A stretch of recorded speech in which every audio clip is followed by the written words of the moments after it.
एक धूर्त तांत्रिक हर रोज एक सुंदर कन्या के साथ सहवास करता था। दरअसल उस तांत्रिक ने उस बला की खूबसूरत कन्या को अपना बंदी बनाया हुआ था। उस धूर्त तांत्रिक के पास जल के 2 कलश थे, जिनमें जादुई जल था। तांत्रिक उनमें से बाएं कलश की पानी की कुछ बूंदें लेकर जब उस सुंदरी पर छिड़कता तो वो एक बंदरिया बन जाती, और जब दाएं तरफ रखे कलश के पानी के कुछ छींटे कन्या रूपी उस बंदरिया के ऊपर फेंकता तो वो वापस अपने असली रूप में आ जाती। ये सब बहुत लंबे समय से चलता आ रहा था। साधु जब दिन में बाहर जाता तो उस सुंदरी को बंदरिया बना देता, और जब रात में वापस अपनी कुटिया में लौटता तो फिर से उसे सुंदर कन्या बना देता और उसके साथ खेलता। वो नवयुवती तांत्रिक के इन कुकर्मों से बहुत हताश थी, पर उस बेचारी के पास कोई रास्ता न था।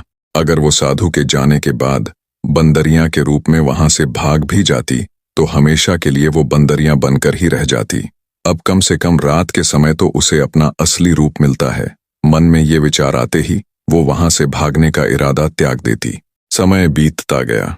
संयोगवश एक दिन शिकार की तलाश में घूमते घूमते राजा विक्रमादित्य उस घने जंगल में आ पहुंचे।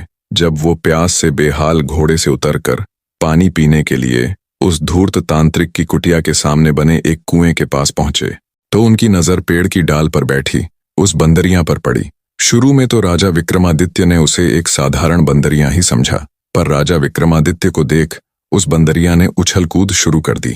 जब राजा विक्रमादित्य ने उसकी ये हरकत देखी तो उस पर गौर किया तो महसूस हुआ जैसे वो बंदरिया अजीब ढंग से उछल कूद करते हुए उनसे कुछ कहना चाहती है।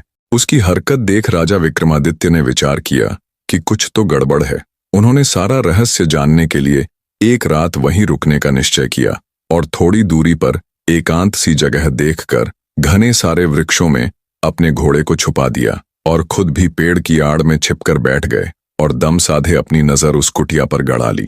जब शाम का समय हुआ तो राजा विक्रमादित्य को एक तांत्रिक आता हुआ दिखाई दिया। वो सीधा कुटिया के द्वार पर गया और उसने बंदरिया को इशारा किया। बंदरिया झट से साधु के पास आ गई।